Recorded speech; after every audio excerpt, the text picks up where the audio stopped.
Well, thank you for joining us today for the Connecticut Museum of Culture and History Lunch and Learn. A Connecticut Yankee Goes to Washington. Our presenter today, Will McLean Greeley, will discuss how Connecticut Senator George P. McLean helped establish lasting legal protections for birds. Will grew up in West Michigan with a passion for American history, politics, and birds, and he earned a bachelor's degree in political science from the University of Michigan and then a master's from Michigan in archives administration. After retiring from a 35-year career in government and corporate market research, he embarked on a 3-year research and writing journey to learn about his great-great-uncle, George P. McLean, and his legacy. Will is married and the father of 2 sons and 2 grandchildren, and he lives in Midland, Michigan, and A Connecticut Yankee Goes to Washington is his first book. So welcome, Will. I'm going to let you take it away. Well, thank you very much, Jen.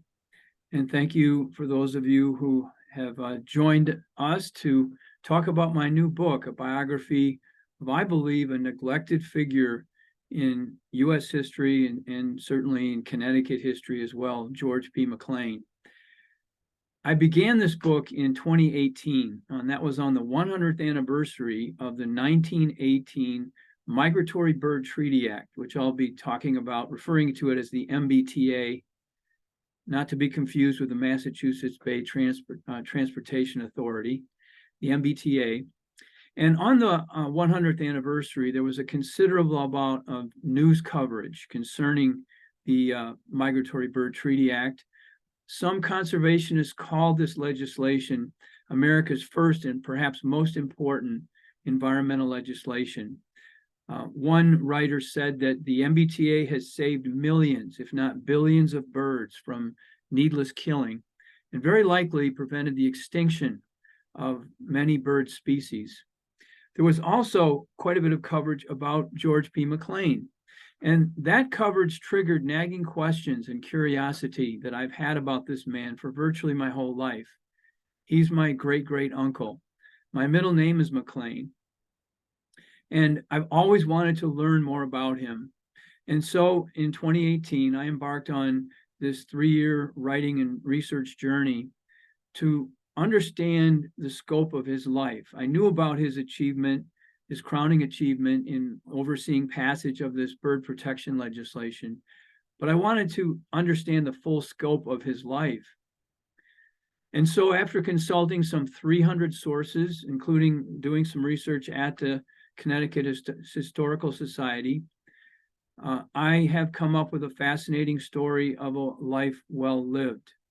I have a publisher, the Rochester Institute of Technology Press, that helped me considerably in getting peer reviews and shaping this manuscript into what it has come to be, something I'm really quite proud of.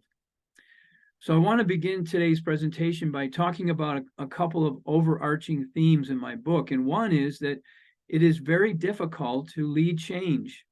Maybe some of you know that from your own personal experience. It's difficult to lead change. People don't like change, and you're not very popular when you try to lead it.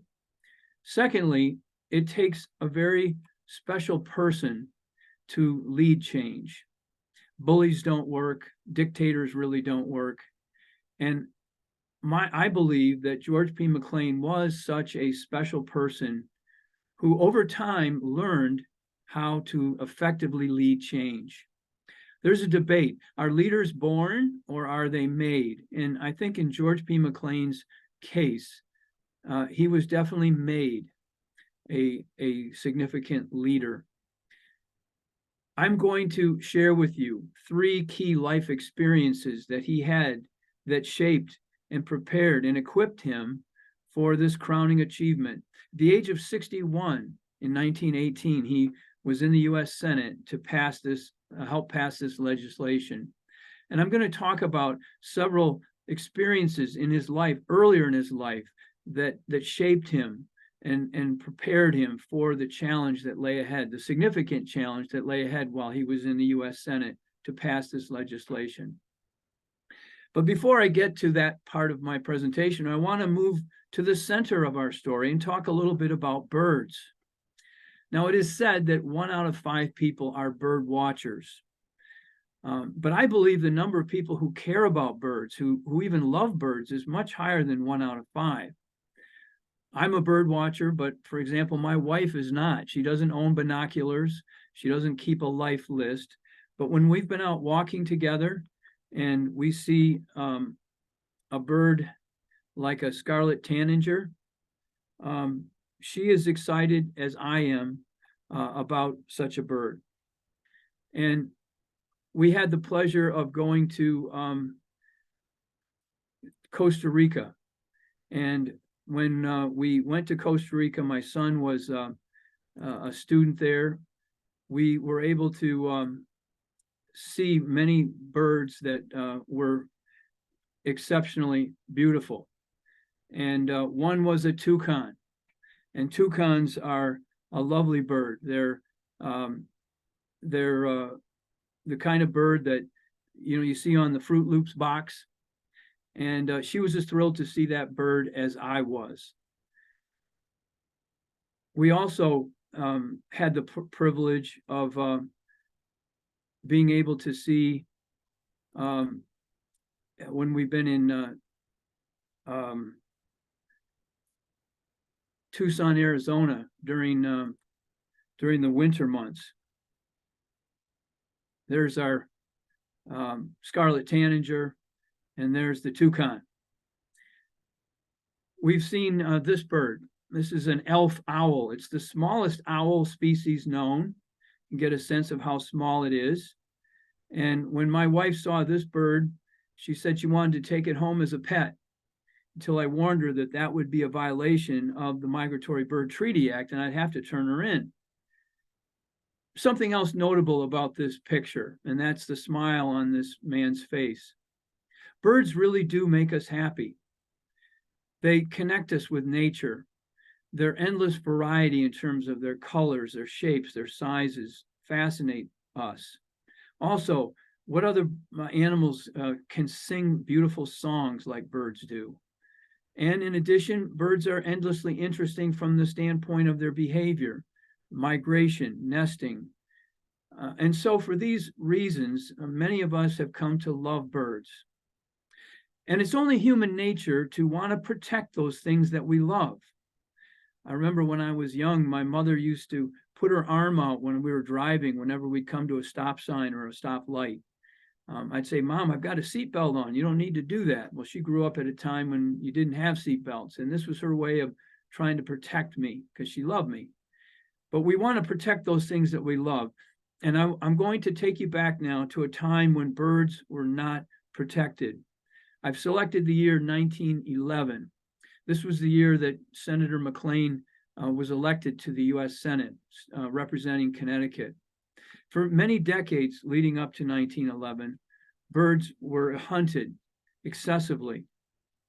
And I'm going to discuss this excessive hunting and the threat that this posed to many bird species.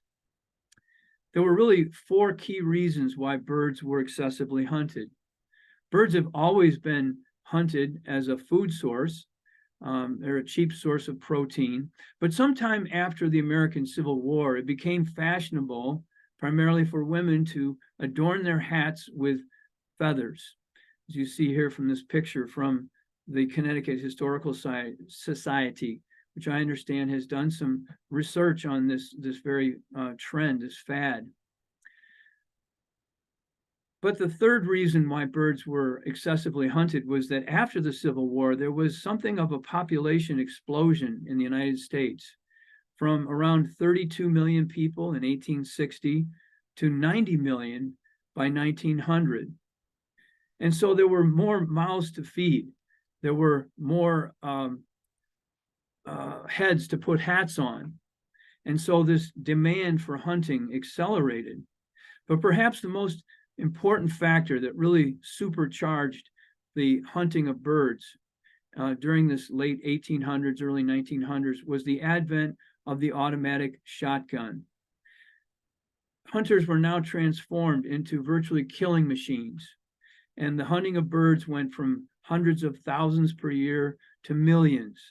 And there was no easy way to stop or slow down this hunting because, and this is an important point, each state was free to set its own hunting regulations and enforce them however they wanted in the early 1900s and throughout our nation's history. It was all controlled by the states.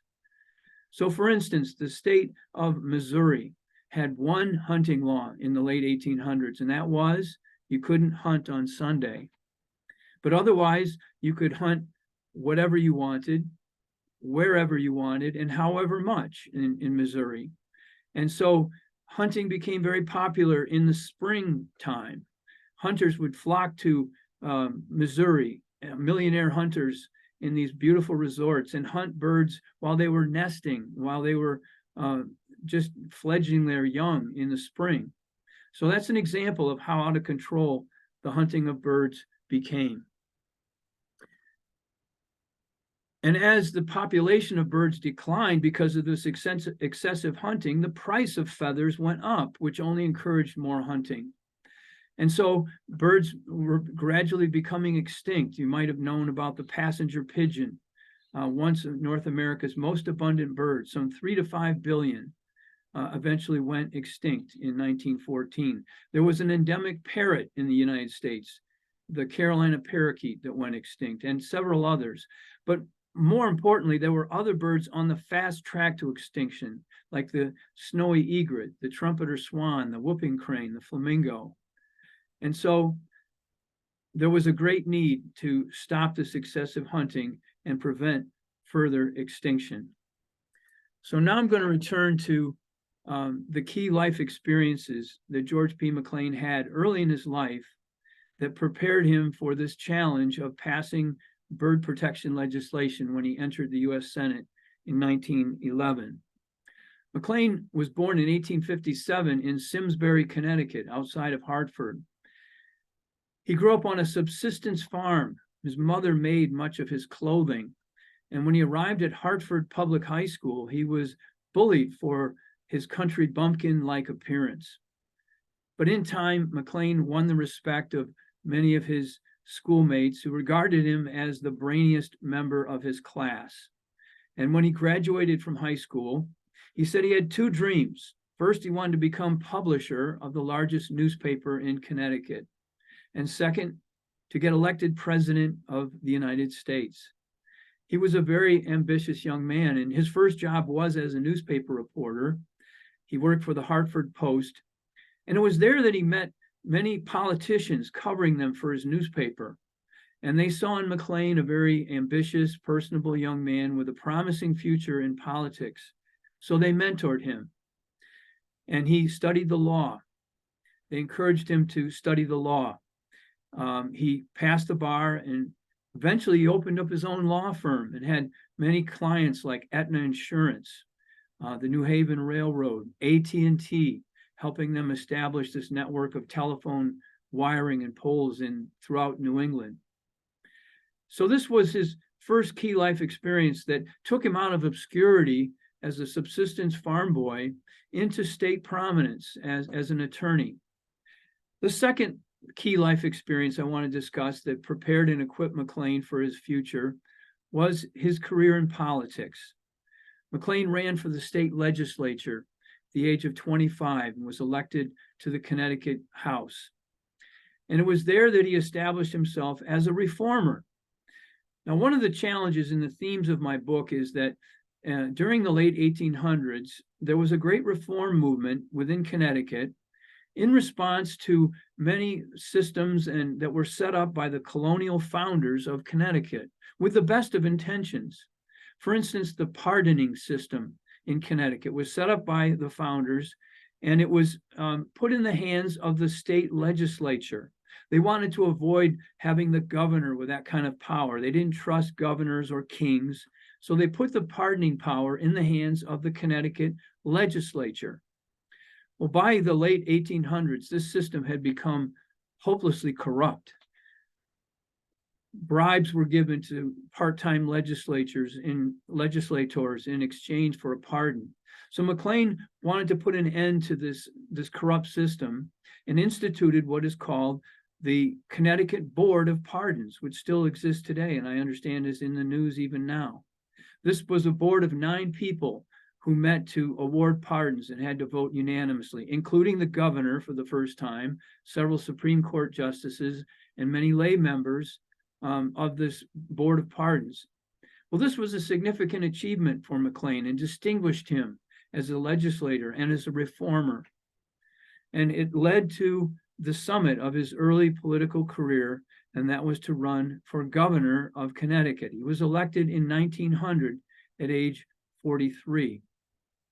And he surprised many people in his inaugural address by outlining an ambitious reform plan for the state of Connecticut. I discuss it in some detail in my book, but the signature issue he had as governor, he had 4 major reforms. I'm only going to talk about one today, and that was to reform the system of representation that was used by the Connecticut House of Representatives.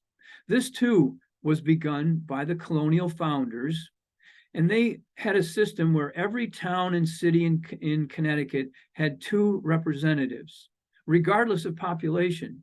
Well, this might have worked in the 1600s and the 1700s, but as the state grew, large cities were not given adequate representation.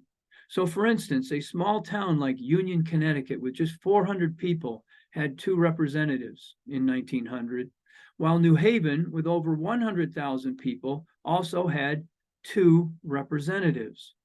So McLean wanted to change the system of representation so that it reflected the different levels of population in Connecticut's growing cities and towns. Well, this was a tremendous threat to the status quo. Many of the leaders of both political parties, including McLean's, wanted to maintain this town system because it gave the rural towns excessive, inordinate amount of power in the legislature. They didn't trust the big cities. They were inhabited by many immigrants and others, and they wanted to maintain this town system at any cost. McLean fought for reform over a 2-year period as governor, but in the end, his reform measures were all defeated. And he took this very hard, took this very personally. He was mentally and physically and emotionally exhausted at the end of his term as governor. And this leads me to the third and final life experience that prepared and shaped McLean for his time in the Senate. And that was a period of emotional depression after leaving the governor's office. He had a very serious mental breakdown after he left the governor's office. And many of his leaders of his own party, the Republican Party, thought McLean was finished, that he was out of politics forever. But over an 8-year period, from 1902 to 1910, McLean regrouped and redefined himself and plotted a new strategy for his future. A number of things happened during this 8-year period in the political wilderness. One was that in 1906, McLean inherited a large amount of money from his father's sister, a wealthy widow from New York City. McLean was already wealthy from his law practice, but he inherited almost $3 million in 1906. Today, that's around $90 to $100 million. So he was extraordinarily wealthy after he left the governor's office. In addition, he married in 1907 for the first time at age 49. He'd put his personal life largely on hold. And so now he's at a crossroads in his life. Should he just retire from politics? He'd lost the support of his party leaders. He tried to come back in 1905 to run for the Senate, but was defeated by the party leaders. He's newly married. He and his wife love to travel. They're buying up hundreds of acres of land around his boyhood farm, and he enjoys being a gentleman farmer now. He could have simply led the good life, the J. Gatsby good life with his millions after leaving politics. But instead of living the good life, I believe that McLean wanted to lead a better life, and that was to return to politics and continue on as a U.S. Senator and abandoning his presidential ambitions for a time in the U.S. Senate. Indeed, in 1911, he was elected to the first of 3 terms in the U.S. Senate representing Connecticut. And that brings us to really the heart of our story, and that is his time in the Senate leading passage of this very important bird protection legislation that is still in effect today, incidentally, the Migratory Bird Treaty Act. Well, this was a 7-year struggle to pass this legislation. McLean and others faced staunch opposition from hunting interests, the hat industry and business interests that were aligned with the use of feathers in hats and clothing. And it wasn't just women's hats. Men's clothing also used feathers. McLean decried on the Senate floor a man's vest that was made out of hummingbird skins. Hundreds of hummingbird skins were made this vest that cost almost $10,000 in 1910. So these things were legal. There were no laws that would forbid the federal government, at least, from intervening in these kinds of excessive hunting laws.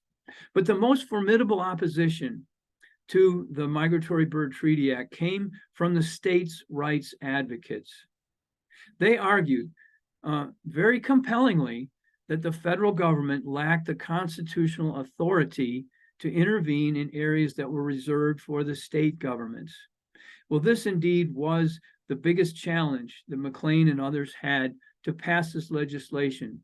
And it morphed and changed over a 7-year period until they finally came up with a viable solution to overcome this very significant constitutional challenge to the MBTA. And I'm going to share with you what their solution was when I talk about McLean's lasting legacy at the conclusion of my remarks. I want to recap these 3 life experiences and comment on how I think they add reader interest for you. First, his early career in the law. How did McLean emerge from obscurity to state prominence? This is a rags to riches story, and I think many people are drawn to that, to see how someone comes out of absolute anonymity to eventual national notoriety. Came to know 8 presidents and advised 5. And his career in the law was very important in this emergence and in his early years. Secondly, his time as a reform-minded political leader, as a state legislator and as governor, he led reform on many different levels. McLean lived during a fascinating period of time, this time of great industrialization, wealth creation. But at the same time, there were many social, political, and economic problems that came out of this runaway growth. And so an era of reform was created, what people call the progressive era.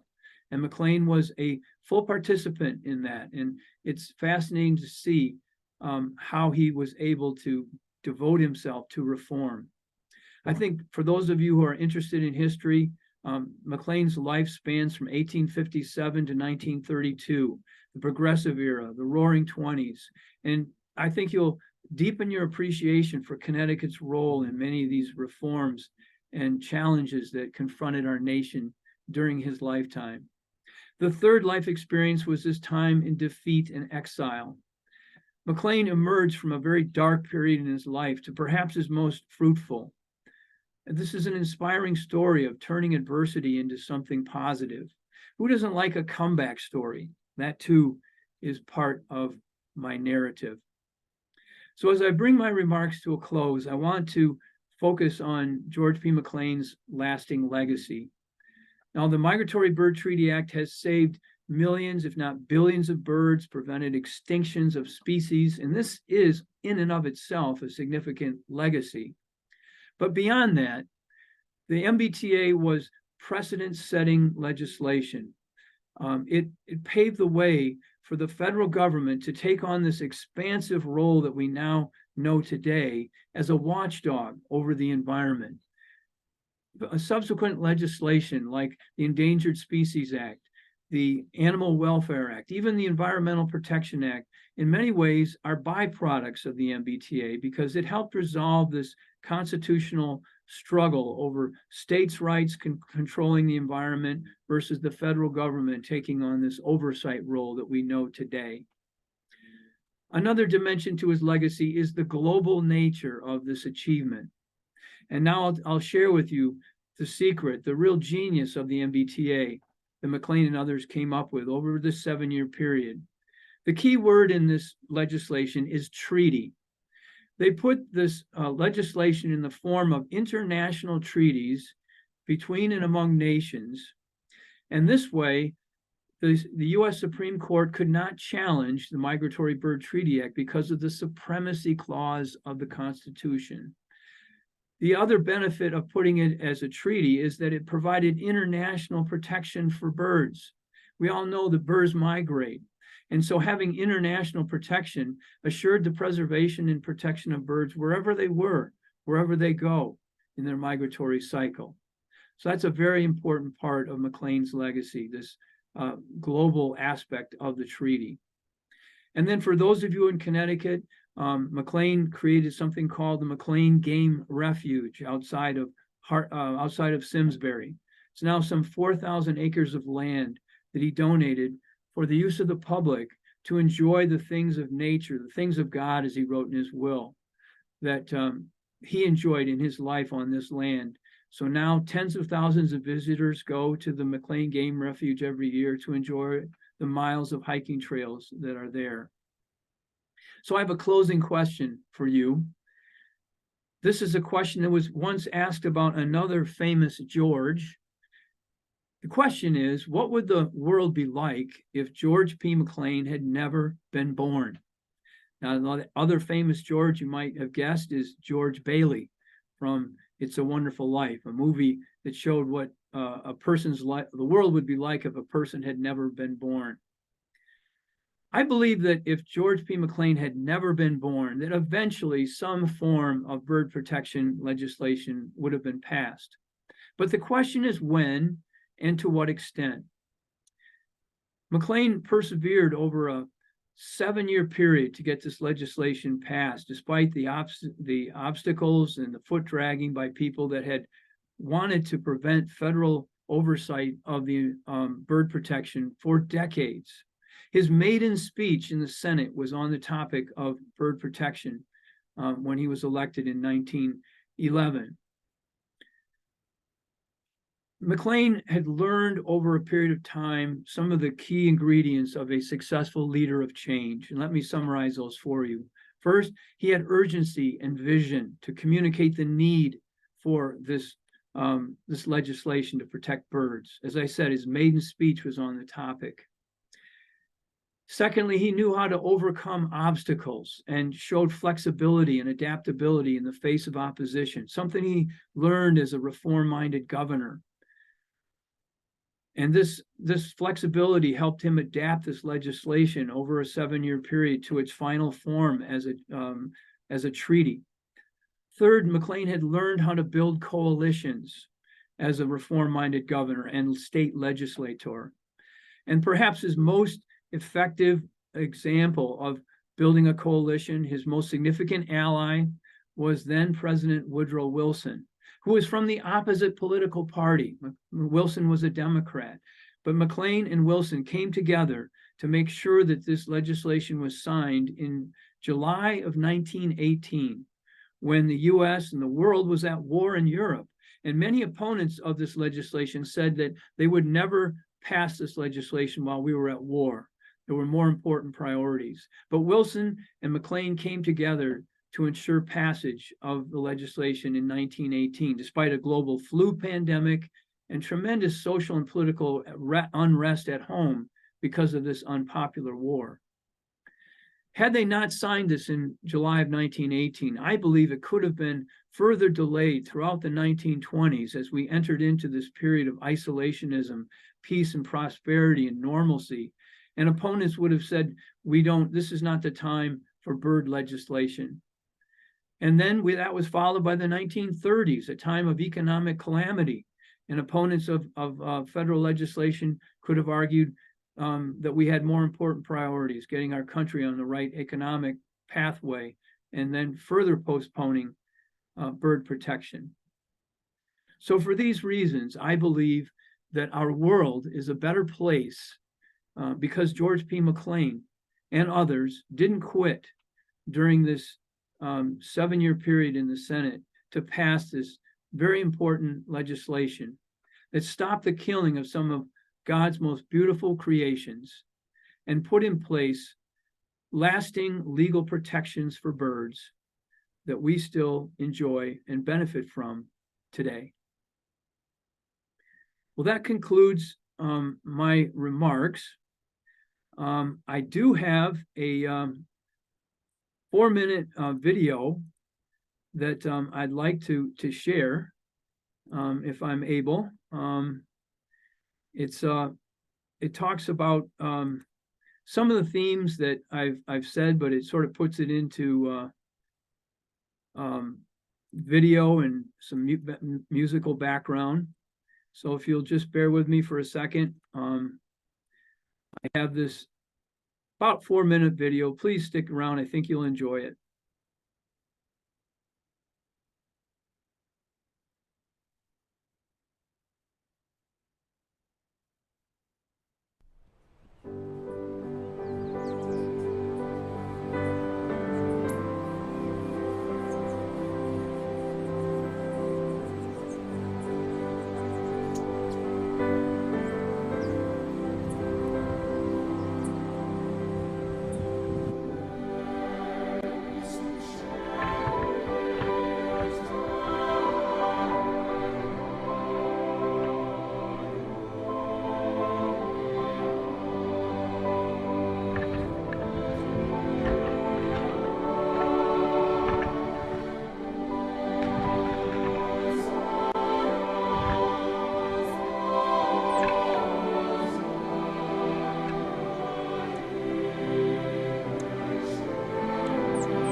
Thank you Thank you. so I hope much, Will. you enjoyed the video and that might communicate some of the points I was trying to make in my comments.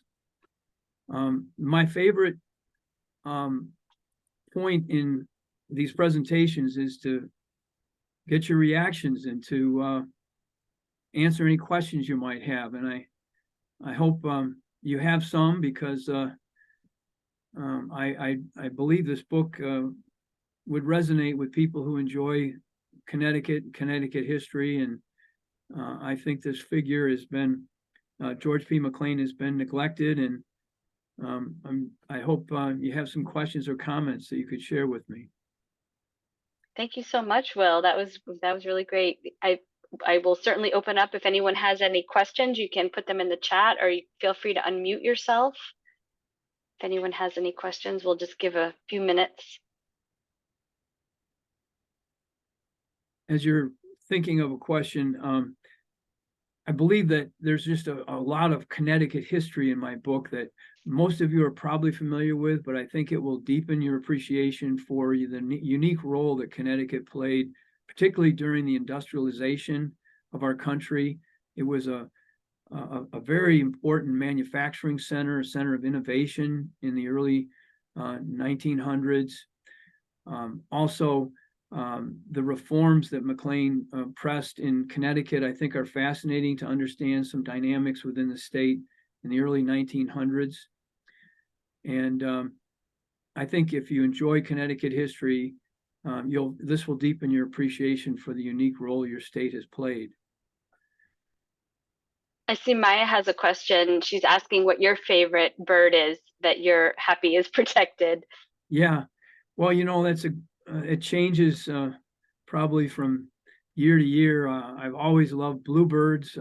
We lived out in the country at one time, and I used to build these boxes, and bluebirds would come, and they're a threatened species, or they're on a rebound. But I remember one fall seeing a family of bluebirds at our bird bath, getting drinks of water before they would migrate to someplace south. And it was very gratifying to see this family of bluebirds that we were bringing into the world because of these boxes that we support. But the pictures I showed earlier, the toucan from Costa Rica, we were looking for that for 10 days, and we never saw it until the last day.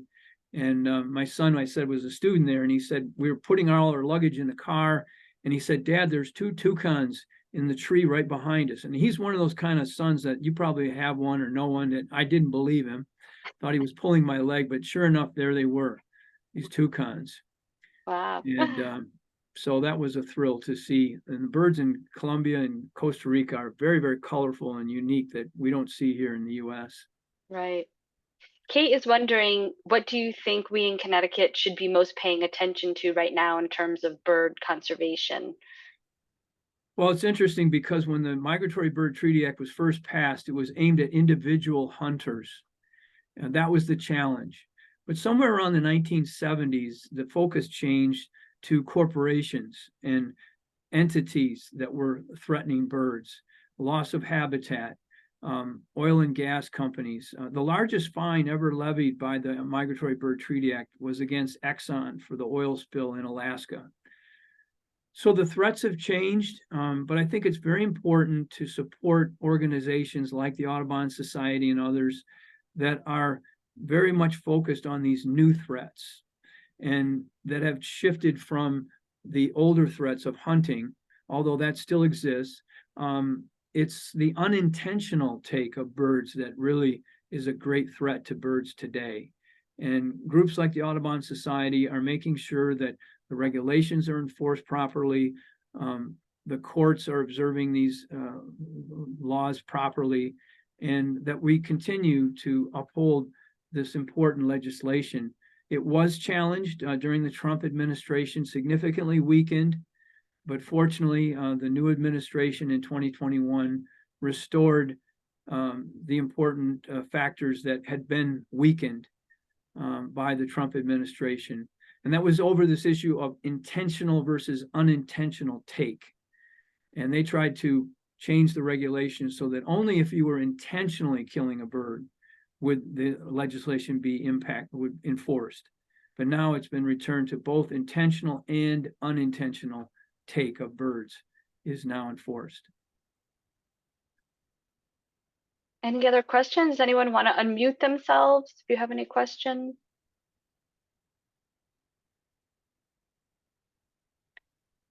I have a question. Do you think that it was really the timing that they strategized the timing of when to try to pass this? I mean, obviously it took many years had passed, but how did they ultimately get hunting and hat industry on board? Was it really just the timing issue? The legislation first passed in 1913, and it was called the Weeks-McLean Law, and it only pertained to the U.S. And McLean and others realized that the U.S. Supreme Court was going to strike this down. And so many of the opponents really didn't take it seriously because they thought, well, you're going to win the battle, but you're going to ultimately lose the war. The putting the legislation in the form of a treaty, though, was really I'll call it the trump card. It was the ability to overcome that Supreme Court challenge. And so when it passed, there was immediate pushback, but enforcement of this legislation. It was in the part of the Department of Agriculture, and they contracted with state game wardens to set up a system of enforcement throughout the country. And I think at the same time, there were other groups, organizations like Audubon societies that were also putting pressure against the hat industry, for instance, to stop that practice of fads and fashions that led to the popularity of feathers. It really peaked around the time of the Titanic. The most valuable cargo that went down with the Titanic were feathers being sent from London to New York City. And so I think the pressure of the Audubon societies and others made the wearing of feathers less and less a fad or a fashion. And so that helped contribute. But there were a number of cases of people that wanted to continue the spring hunting, and there was some very significant enforcement and fines levied against people that continued to hunt, particularly during the spring. Anybody I else wanted to have any mention that if questions? you're interested in getting a copy of my book, it's available on Amazon. It can also, my publisher's website has it. Makes a good holiday gift for the person who loves birds or someone who loves Connecticut history. If you're I did so put the led, links in the chat if anyone is okay. interested. And if you were so led you wanted an autographed copy, you can just get my email and I'll send you one at a discounted rate. But probably your easiest way of getting the book, if you're interested, is through Amazon or maybe your local library. It's also available. There was five bookstores in Connecticut, including they're trying to remember which bookstores now. R.J. Julia is probably the largest that was carrying it. So that's another option. Well, thank you so much, Will, for this really interesting story about our own senator here. Let's see, I think we have one more. Yep, we have a lot of thank yous in the chat. So thank you so much for presenting today.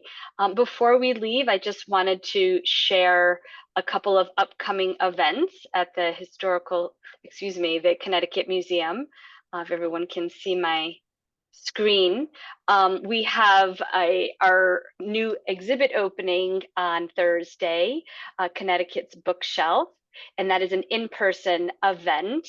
So please help us celebrate this exhibit that explores how documents and books were made, shared, and received from the 1700s to today. And then we have our next Lunch and Learn on the 24th of October. It really dovetails nicely with our new exhibit. It's the New England Regional Fellowship Consortium grantee, Cece Brasileri. She will address how printers like Hannah Watson engaged with their local communities, including colonial and early state governments, to build trusting relationships and to sustain their female-run businesses.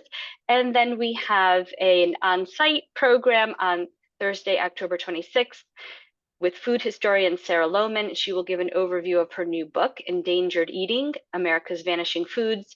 And this particular talk will focus on the history of apples and hard cider in New Jersey and stories of 3 apples that were reclaimed from the brink of extinction. And you can sample locally made craft hard ciders, courtesy of New England Cider Company, and Riverbend Bookshop will be on site if you're interested in buying her book. So those are just a few of our upcoming events. Of course, you can see all of our upcoming events at connecticutmuseum.org. And thank you everyone so much for joining us today.